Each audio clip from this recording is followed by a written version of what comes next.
आदाब नाजरीन, news 16 digital में आप सबका खैर मक़दम है। नाजरीन, इस मरतबा 2023 का जो है हज होने वाला है। इस वक्त मैं हज भवन में हूँ, मेरे साथ मौजूद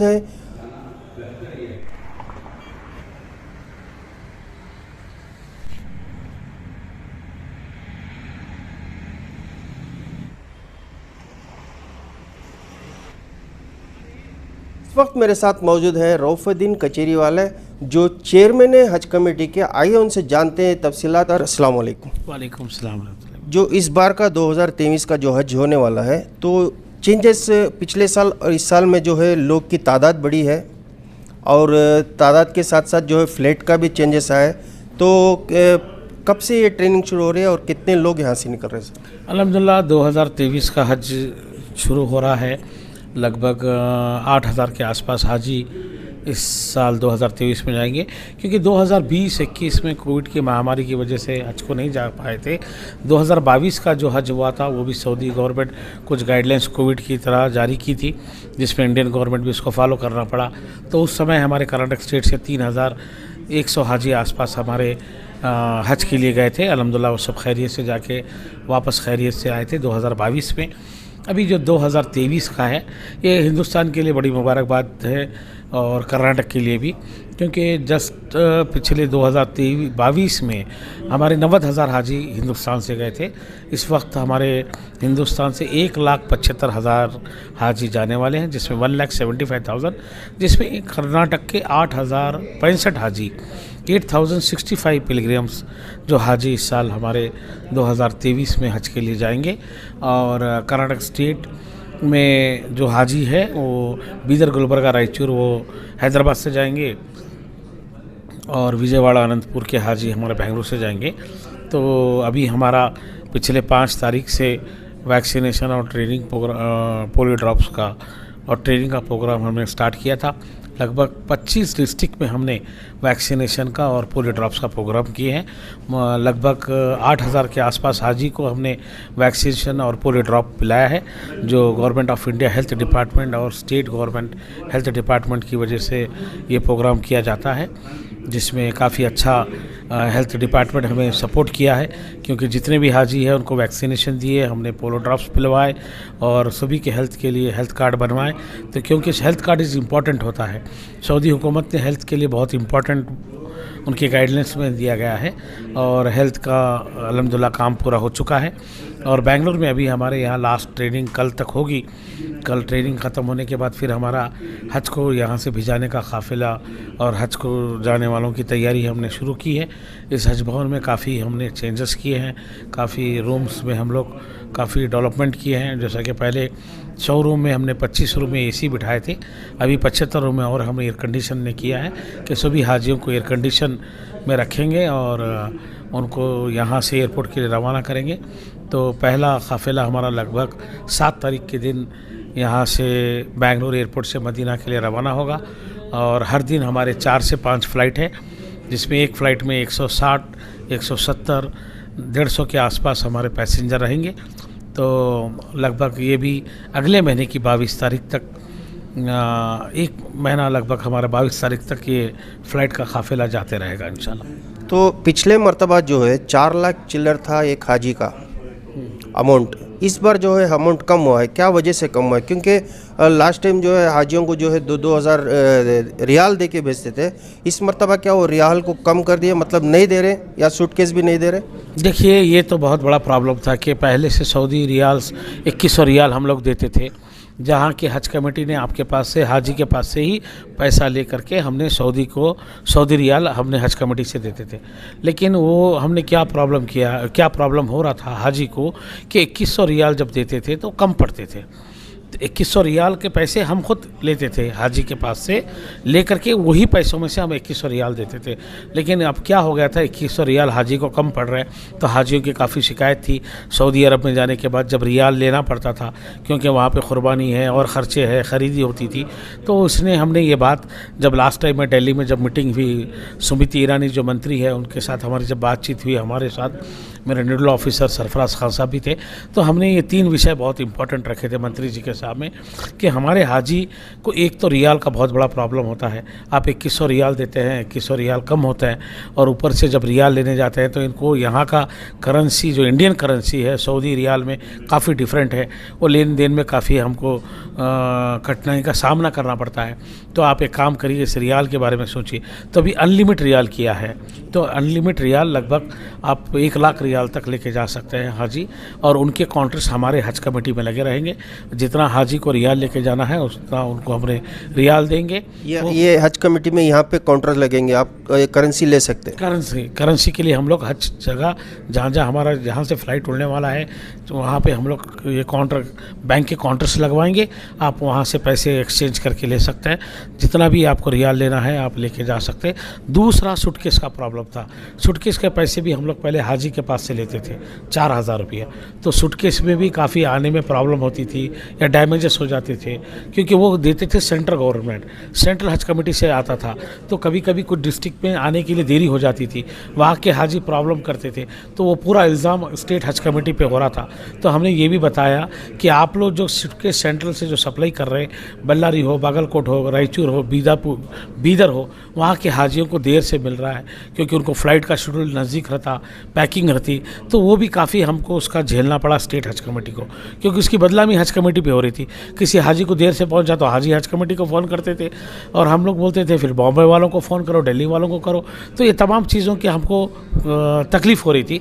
तो हमने बोला है कि आप पैसा पिलग्रिम्स हाजी के पास से भी लो मत, और आप सूटकेस जो भी मत, आप कैसे भी गाइडलाइंस बता रहे हैं कि इतने केजी का सूटकेस लेना है, तो हाजी खुद अपने पैसा खर्च करके अपना सूटकेस लेगा। तो एक हाजी को जो है कितने केजी का सूटकेस, कितने सूटकेस और हैंड बैग जो होते हैं कितने किलो की होना है? आप अब देखिए 20-20 किलो के 2 सूटकेस लेना है, और कुछ एक हैंड बैग है, और हमने ट्रेनिंग में गाइडलाइंस में बता दिया है कि आपके पैकिंग सूटकेस होना है जो 20-20 किलो के 2 होना है, और एक हैंड बैग होना है।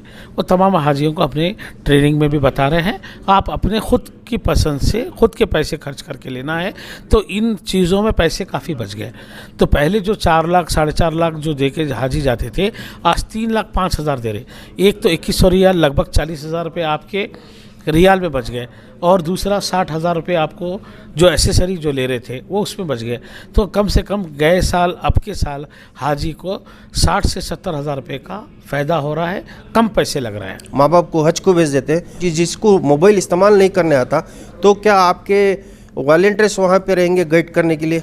बेशक हमने इस साल लगभग 17 हम खादिमुल हुज्जाज को यहाँ से भिजवा रहे हैं कि ये हाजियों की खिदमत के लिए रहेंगे, टोटल उन हाजियों को देखते रहेंगे। और हमने ट्रेनिंग में बता दिया है कि गाइडलाइंस आपकी कैसे कैसे करना है। डिजिटल इंडिया, वहाँ डिजिटल की कोई ज़रूरत नहीं पड़ेगी, आपको सिर्फ मोबाइल यूज़ करना है। मोबाइल में जो नंबर है, आप इंडियन मोबाइल है उसको भी इंटरनेशनल रोमिंग कर सकते हैं, वहाँ का सऊदी मोबाइल में जो है डिजिटल एक ऐप आता है वहाँ का, वो ऐप इंस्टॉल करना पड़ता है। उसके बाद जो है आपको वीज़े की डिटेल्स मिलेंगे, आपको कहाँ जाना वो पूरा सारा डिटेल्स में रहेगा। 90% तो हज कमेटी आपको यहीं क्लियर करके देती है। आपको 90% वीज़ा हो, आपका पासपोर्ट हो, आपको कहाँ कहाँ किधर जाना हो, आपको हाथ में कड़ा पिनाने का हो, वो तमाम चीज़ें तो आपको यहाँ हम बता देते हैं। दूसरा, वहाँ पे आपके जितने भी हमारे हाजियों के साथ एक खादिमुल हुज्जाज होता है, आपको तमाम चीज़ें की सहूलत देने के लिए। तीसरी बात, हम हाजियों को ऑलरेडी ट्रेन कर चुके हैं और ट्रेनिंग में बतवाए हैं कि आपको इस तरह का मोबाइल लेना है, ऐप हम लोग डाउनलोड करके देंगे, तो इसकी कोई तकलीफ़ नहीं होगी, मैं समझता हूँ। अच्छा, वहाँ पे जो रूम्स होते हैं, वहाँ पे जो खाना पकाने की जो सहूलत होती है, तो वो उस तरह से वो सहूलत है अभी भी? अल्हम्दुलिल्लाह, जहाँ जहाँ हमने बताया है ट्रेनिंग में, कहाँ उनको खाने पीने की सहूलतें हैं, कहाँ लोग आपको खाना देंगे, कहाँ पे आपको जमज़म पीने के लिए ला के देंगे, वो तमाम चीज़ें बताए हैं। यहाँ के लोग जो है पहले जाते थे तो राशन पूरा लेके जाके खुद बना लेते रूम में। नहीं, अभी भी उस चीज़ की सहूलत दी गई है, उनको इलेक्ट्रिक स्टोव लेके जाने की इजाज़त दी गई है। आपको जो भी यहाँ का फूड का जो आइटम, इंक्लूडिंग लिक्विड आइटम छोड़ के आप दूसरा आइटम लेके जा सकते हैं। बास लोग अपने पेशेंट होते हैं या उनके पसंद का खाना बनवाना होता है, वो ऑलरेडी वहाँ पे भी उनको जब रूम दिया जाता है तो किचन की फैसिलिटी दी जाती है, वहाँ पे भी उनको हर चीज़ की सहूलत दी जाती है। फिर भी यहाँ के कुछ लोग हाजी अपनी पसंद से अपनी चीज़ें लेके जाते हैं, उसकी भी इजाज़त दी गई है। बहुत बहुत शुक्रिया आपका। तो हर साल जो है आप जो है आज़मीन हज को तरबियत फराहम करते हैं, तो इस मरतबा आप क्या कह रहे हैं आज़मीन हज से? बिस्मिल्लाहिर्रहमानिर्रहीम। हज़रत जी मौलाना यूसुफ रहमतुल्लाह ने फरमाया, जिस साल हाजियों का हज सही हो जाएगा उस साल सारी दुनिया में दीन फैल जाएगा। इतना सुपर पावरफुल है हज का अमल। इसलिए मैं हुज्जाज किराम से गुजारिश करता हूँ कि बजाय दावतां खा को जाने के, दावतों के समधी के समधी, समधी के समधी, समधी के समधी, भाया भाना दावतां खाने के बजाय सीखने सिखाने वक्त लगाएं। हम लोग बचपन से ईद की नमाज़ पढ़ रहे हैं। ईद का नमाज का तरीक़ा इमाम साहब बताकर पलटते ही जैसे अल्लाह कहते हैं तो हम साइड से देख लेते हैं कि बनना की छोड़ना की बोलकर। तो इसलिए मैं कहता हूँ कि हज का मसला ऐसा नहीं कि यहाँ पर यह गलती पर एक दम देना पड़ता है। और फरमाया कि अगर दम वाजिब हो गया, दम अदा ना करे तो उसका वबाल सारी दुनिया में फैलता है। इसलिए मैं हुज्जाज इकराम दरख्वास्त करता हूँ कि दावतों में ना जाएं, बल्कि खालिस हज के ताल्लुक़ से खूब मालूमात करें, खूब मुजाहिदा करें और वहाँ जाकर इखलास के साथ हज करके आएँ तो इंशाअल्लाह बहुत फ़ायदा होगा। और इस साल अगर हज अच्छा हो गया, सही हो गया, सारी दुनिया में इनकलाब आ जाएगा। तो आमतौर पर मुताला करें और इसकी तरबियत भी हासिल करें, तो कौन से क्या तरीके क्या हैं इसके लिए? तो इसमें जो है इसमें जो तजुर्बेकार आलिम दीन हैं उनसे अगर मालूमात कर लेंगे तो बहुत फ़ायदा होगा। वरना एक मतलब हज कर लिया तो उन्हें अपने आप को आलिम बहुत बड़ा आलिम समझता है, औंधे सीधे मसले बतलाता है। हम उसके ऊपर ध्यान ना दें, बल्कि जो सही है, परफेक्ट है, उसके ऊपर। जैसे मैं ख़ुद कहता था पहले कि 7 चक्कर हैं तवाफ़ में, 4 चक्कर फ़र्ज़ हैं, 3 चक्कर वाजिब हैं। तो 4 चक्कर के बाद अगर वज़ू चला गया तो 5 से करो। अगर 4 चक्कर से पहले वज़ू गया तो पहले से वज़ू करके शुरू से करो। पहले बताता था मैं, लेकिन हज़रत मुफ्ती साहब ने, सहारनपुर के मुफ्ती ताहिर साहब ने हवाला देकर बताया कि मौलवी हुज्जाज में लिखा है, ऐसी कोई ज़रूरी नहीं है। पहले चक्कर ही में वज़ू चला गया, दूसरे चक्कर में वज़ू चला गया तो वज़ू करके दूसरा चक्कर शुरू करो, तीसरे में गया तीसरा चक्कर शुरू करो, चौथे गया वज़ू करके चौथा चक्कर शुरू करो। इस तरह अभी हालात हैं, तो इसलिए इसके ऊपर परेशान होने की ज़रूरत नहीं। और सफ़ा मरवा में भी वज़ू ज़रूरी नहीं है, लेकिन वहाँ पर बाकायदा मौजूद है तो वज़ू करके उसको करो। ईमान वाला हमेशा बावज़ू रहना अच्छा है। तो लोग जो है वहाँ पे सफ़ा मरवा में चप्पल पहनकर जो है तवाफ़ करते हैं, तो इसके ताल्लुक़ से क्या कहेंगे? नहीं, सफ़ा मरवा की सही जो है वो तो बग़ैर चप्पल के होना है, लेकिन बाज़ लोगों के पाँव में जो तकलीफ़ होती है तो वो इनर चप्पल इस्तेमाल करते हैं तो कर सकते हैं। लेकिन अब देखने वीडियो एक आई है, वायरल हो रही वीडियो, इसमें लोग जो है अक्सर चप्पल पहनकर ही तवाफ़ कर रहे हैं, तो वो मुनासिब नहीं है। तो ऐसे लोगों को क्या कहेंगे? उनको दरख्वास्त करेंगे। अब ज़िद करने वाले क्या भी नहीं कर सकते। देखिए, ट्रेनिंग तो ऐसा ये हमारे लिए नई नहीं है। ट्रेनिंग हमारे लिए तो नई नहीं है, 25 साल से हम इसकी खिदमत करते आ रहे हैं। इंडियन हज ट्रेनिंग फोरम बेंगलुरु ही नहीं बल्कि गुलबर्गा, मंड्या, बलारी, इस तरह मुख्तलिफ़ मुकामों पे हम ट्रेनिंग देते आए हैं, देते आएंगे, इंशाल्लाह देते रहेंगे।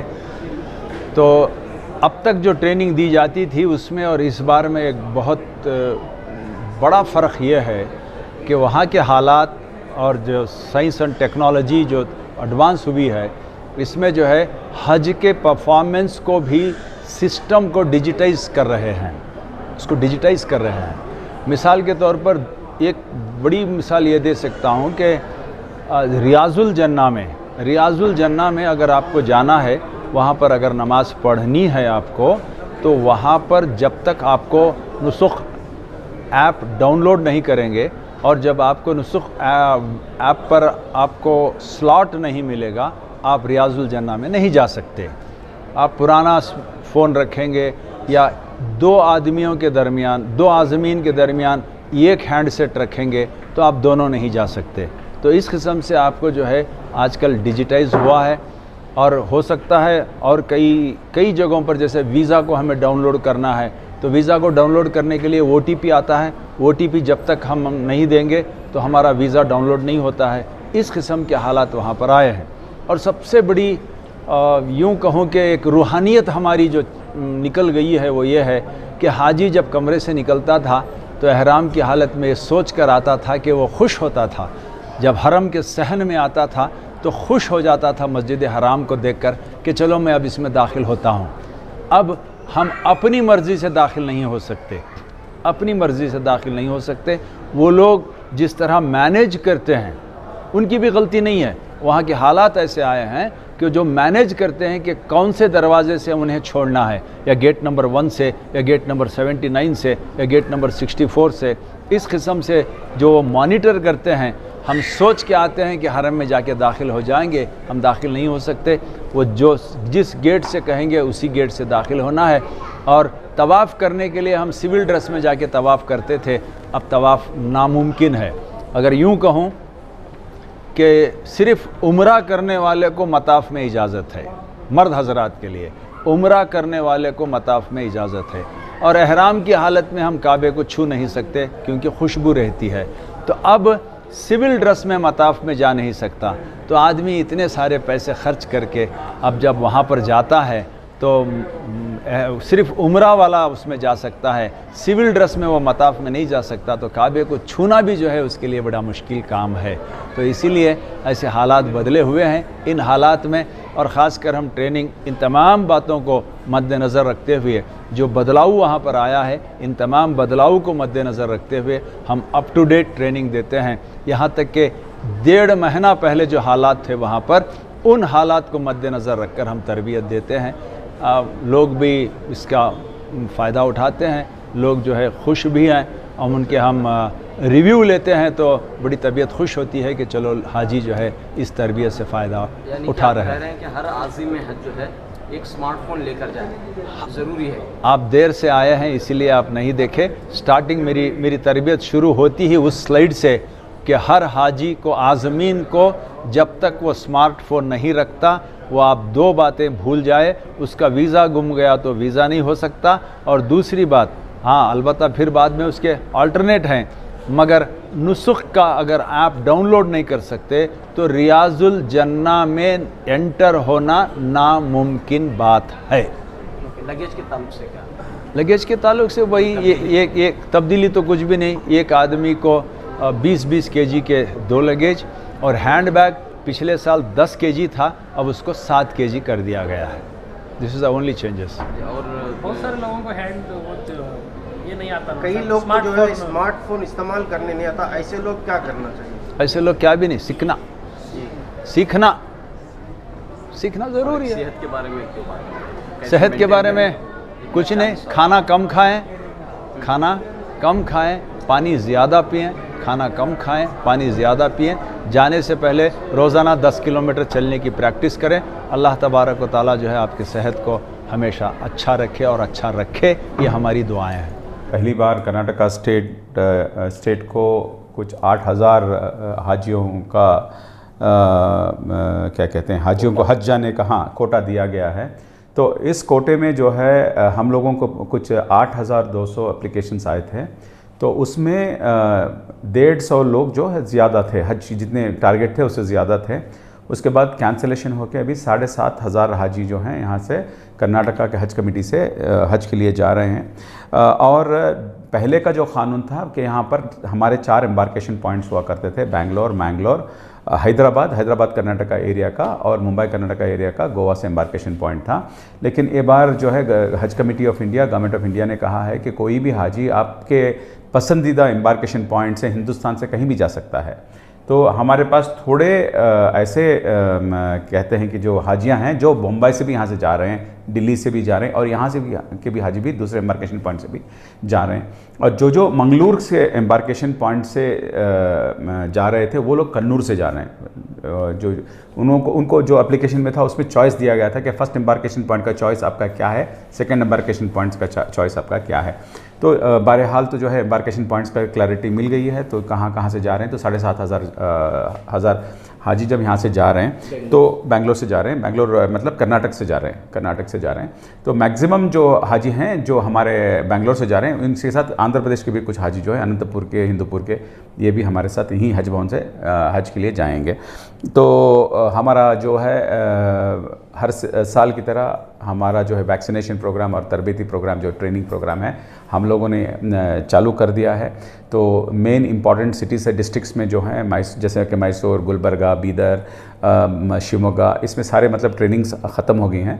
तो बेंगलोर में भी जो है बड़े पैमाने में ट्रेनिंग चल रही है, जो हर दिन यहाँ पर 800 हाजी जो है ट्रेनिंग ले रहे हैं। सुबह से हमारे एजाज़ अहमद साहब जो हैं वो ट्रेनिंग दे रहे हैं। तो ये ट्रेनिंग चलेगी। अभी बल्लारी की एक ट्रेनिंग बाकी है, वो इंशाल्लाह 31 को वहाँ पर मुकम्मल होगी।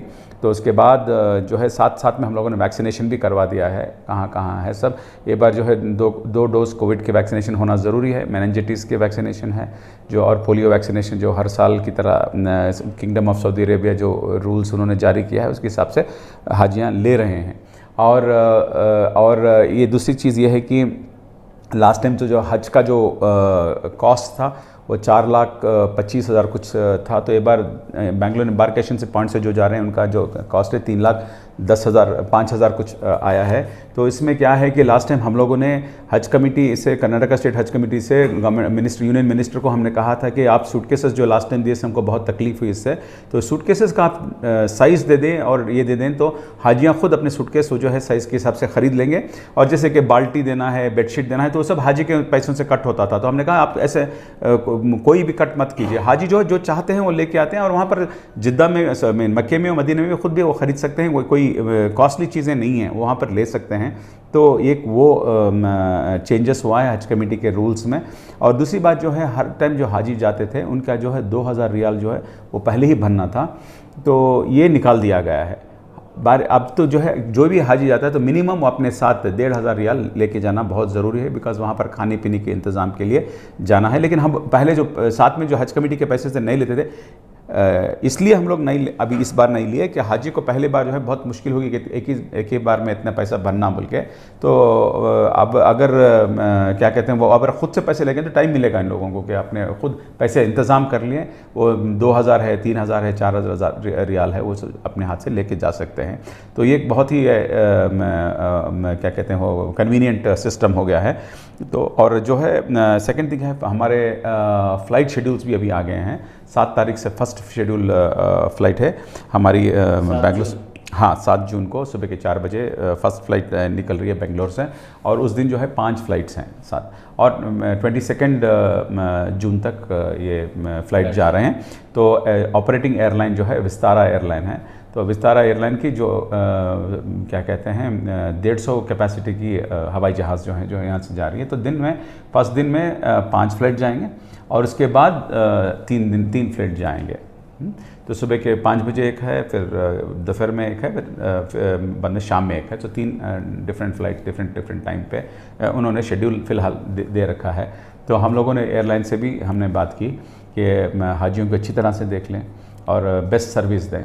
जहाँ तक लास्ट टाइम भी थोड़े जो कंप्लेंट्स थे उनके खाने पीने से होके, उनको गाइड करने से होके, क्योंकि बहुत सारे लोग फर्स्ट टाइम फ्लायर्स होते हैं जो पहली बार हवाई जहाज़ में जाते हैं कि उनको कैसे उधर एयरपोर्ट में रहना, सहना या हवाई जहाज़ में कैसे ट्रैवल करना, इसका सब हम लोगों ने उनको कहा है। ट्रेनिंग तो बहरहाल ट्रेनिंग में तो एजाज भी तो ऑलरेडी बता रहे हैं कि उनको किस तरह रहना है, हम लोग ट्रेनिंग भी दे रहे हैं। तो ये फ़्लाइट शेड्यूल है। तो फिर वहाँ से जो निकलने की जो फ़्लाइट है, तो हमारे वहाँ से फ़र्स्ट फ़्लाइट जो है वहाँ से निकलेगी मदीना से 13 जुलाई में निकलेगी, वहाँ से फ़र्स्ट फ़्लाइट निकलेगी। तो उसके बाद जो है ऐसे सिलसिले में वापस पूरे 15 दिन ये फ़्लाइट्स का जो है शेड्यूल चलता है। यहाँ से जब जा रहे हैं तो 7 जून से, तो कब तक आखिरी डेट कब? 22 तक जाएंगे। 22 जून तक? हाँ, 22 जून तक जाएंगे। पूरे हाजी जाएंगे। कर्नाटका के जितने हाजी हैं सब चले जाएंगे। तो हज भवन में लास्ट ईयर जो मसाइल पेश आए, काफ़ी दिक्कतें यहाँ पर हाजियों को, काफ़ी कंप्लेंट्स सुनने को मिले, तो इस मरतबा क्या इंतजाम हैं हज भवन में किए हैं? क्योंकि एक साल तादाद भी बढ़ गई है, सबको अकोमोडेशन के लिए कैसे इंतजाम? जी, तो हाँ, लास्ट टाइम तो ऐसा था कि हज कमेटी ऑफ इंडिया जो है एक बार स्टेट हज कमेटीज़ के साथ मतलब ये गुफ्तगू करके या डिस्कशंस करके फ़्लाइट शेड्यूल्स को फ़िक्स करना था। उनकी भी तकलीफ़ें हैं क्योंकि वहाँ पर भी जो है उनका भी स्लॉट्स मिलना चाहिए लैंडिंग के लिए। तो ये मसला भी हमने हज कमेटी ऑफ इंडिया के सामने और मिनिस्टर के सामने रखा था जब हम दिल्ली गए थे मीटिंग में। तो हमने कहा कि अगर एक दिन में अगर बड़े बड़े बड़े हवाई जहाज़ एक ही दिन में आप देंगे तो 1,500 हाजी हज भवन में कुछ 600 लोगों को हम रख सकते हैं। तो लास्ट टाइम जो क्या हो गया, एक दिन में हमको 3 फ्लाइट्स आए, तो हम 1,500 हाजियों को रखना बहुत ही मुश्किल था, तो हम लोग नहीं रख पाए। तो इस बार जो है अल्हम्दुलिल्लाह सिर्फ 450 हाजी जाएंगे हर दिन, तो उसका इंतज़ाम जो है हम लोगों ने ऑलरेडी कर रखा है। 600 रूम तैयार हैं हमारे, और हज कैंप में भी हम लोग हैं जो है इंतज़ाम अच्छी तरह से कर रहे हैं, बिकॉज़ ये बार ऑनरेबल सीएम साहब जो हैं उसको इनाग्रेट करेंगे, तो ऑनरेबल मिनिस्टर भी रहेंगे, हम इंतज़ाम करते रहेंगे। इसके बाद जो है ये हम लोग अगर यहाँ पर जो ट्रेनिंग प्रोग्राम है कुछ 3,000 लोग बैठ सकते हैं इनाग्रेशन प्रोग्राम में, तो इसको इंक्रीज़ करने के लिए जो है हम लोग जो कैंप में है, कैंप पे जो औरतों और मर्दों को सेपरेट हम लोगों ने ये इंतज़ाम हम लोगों ने किया है। तो यहाँ पर जो है जेंट्स को और इधर लेडीज़ को हमने किया है। ये मेन प्रोग्राम होगा हज भवन का, जहाँ पर हम लोग जो है मेन सीएम का प्रोग्राम चलेगा। तो यहाँ पर जो है मेल जो है रिश्तेदार आते हैं, फीमेल रिश्तेदार आते हैं, यहाँ पर उनके लिए टॉयलेट्स बनाएं। यहाँ पर भी हम LCD ट्रेन लगाएंगे, क्योंकि इस बार बहुत पैमाने में लोग आने का 10-12 हज़ार लोग आने का हाँ तो है अंदाज़ है। तो इसके लिए हम लोगों इसके लिए हम लोगों ने इंतज़ाम किया है, तैयारी की है। और जैसे कि लास्ट टाइम हम लोगों ने बाहर के लोग भी हज भवन में आके हमको बहुत ही तकलीफ हुई इस बार, तो बाहर के लोग नहीं आएंगे। जो भी हाजी अपने रिश्तेदार को मिलना चाहते हैं तो वो कैंप में जाएंगे बिल्कुल बाजू में, और उनके रिश्तेदार को मिलकर वापस आएंगे। सो ये इंतज़ाम हमने किया है। तो खाने का इंतज़ाम वगैरह? हाँ, सब किया है, खाने का इंतज़ाम सब तैयार है। उसको टेंडर बुलाया है, और हज कैंप के लिए भी हम लोगों ने टेंडर बुलाया है। तो आज़मीन के रिश्तेदार जो आएंगे उनके लिए भी खाने का इंतज़ाम रहेगा? कैंप में वो आपको खरीद के खाना पड़ेगा अपने कैंप में। तो देखेंगे कैसे होगा। लास्ट टाइम भी क्या हुआ, हज का जो हम लोगों ने टेंडर बुलाया था, लेकिन कोई जो चाहने वाले हैं उन्होंने अपने पूरा खाने का जवाबदारी उन्होंने लेके उसका पेमेंट करवाया था। तो इंशाल्लाह इस बार भी अगर कोई करते हैं तो ठीक है। तो इस मरतबा अभी कोई आगे नहीं है जो? हाँ, नहीं, अभी फ़िलहाल तो अभी कोई आ गया। तो हज कमेटी की जानिब से ही खाने हज का इंतज़ाम कर रहे हैं, वो हाजियों के लिए, हाजियों के लिए है बस। सर ये बार हाजियों की तादाद कितनी? हाँ, बोले 7,500 हाजियाँ जा रहे हैं, 7,500 मैं बोल रहा हूँ। हाँ, आखिर में कोई पैगाम आप देना चाह रहे हैं? हाँ, पैगाम तो मैं यही देना चाहता हूँ कि हाजी जो ट्रेनिंग है वो ज़रूर से ट्रेनिंग लें, क्योंकि वहाँ जाने के बाद दिक्कत नहीं होना चाहिए। और अपना जो हज जो है सब्र से लें, क्योंकि है ना सफ़र में जो है इंसान को थोड़ी तकलीफ़ तो होती है जब सफ़र पे जा रहे हैं। तो सब्र से काम लें तो इंशाल्लाह आसान होगा। और हम भी पूरी मेहनत कर रहे हैं कि आपका सफ़र यहाँ से जब तक एयरपोर्ट से जाएंगे तब तक हमारा इंतज़ाम आपके करेंगे हम लोग। नाज़रीन, ताज़ा तरीन खबरों के लिए मेरे साथ बने रहे। न्यूज़ 16 डिजिटल के साथ मैं सोहेल पाशा, कैमरामैन रहमान के साथ।